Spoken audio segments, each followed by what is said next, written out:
When the US gathered the leaders of Israel and the Palestinians to sign the Oslo Accords in the 1990s, their first peace agreement, prominent among the peacemakers was Shimon Peres. It never lived up to the early promise, but at the time, no one articulated that promise better than Peres.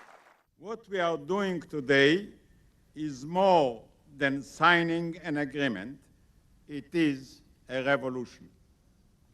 Yesterday, a dream. Today, a commitment. Shimon dedicated his life to the sovereignty of our people. As a man of vision, he was always looking to the future. As a man of security, he fortified Israel's strengths in ways we are only just beginning to understand. As a man of peace, he worked until his final days for the reconciliation with our neighbors, for a better future for our children. His work on the deal won him the Nobel Peace Prize, a fitting accolade for a man who was more popular on the world stage than he was with his own country's voters. Shimon Peres was born in Poland and came to the Holy Land as a child in the 1930s. As the founding leader David Ben-Gurion shaped the new Israeli state, Peres was a backroom operator working on the arms deals and agreements that made Israel a formidable military power.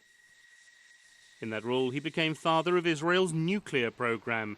The reactor at Dimona was built largely thanks to his negotiating skills.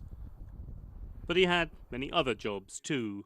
Israelis celebrated his main achievement as Minister of Defense in 1976, the daring commando raid on the airport at Entebbe in Uganda to free Israeli hostages held at gunpoint by Palestinian and German hijackers.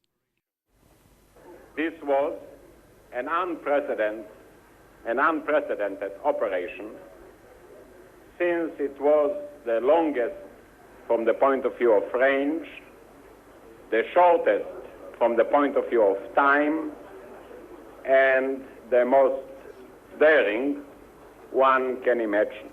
As times changed in the course of a long life, Shimon Peres changed opinions too.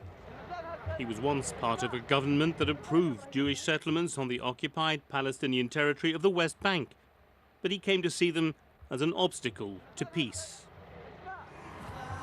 That degree of flexibility never seemed to be quite what Israeli voters were looking for in a man who was a technocrat rather than a retired general like some of his rivals.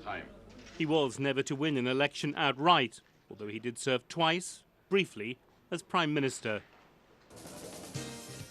But the long career of Shimon Peres had an extraordinary final act. He was still serving in the largely ceremonial presidency after his 90th birthday, the oldest head of state in the world at the time.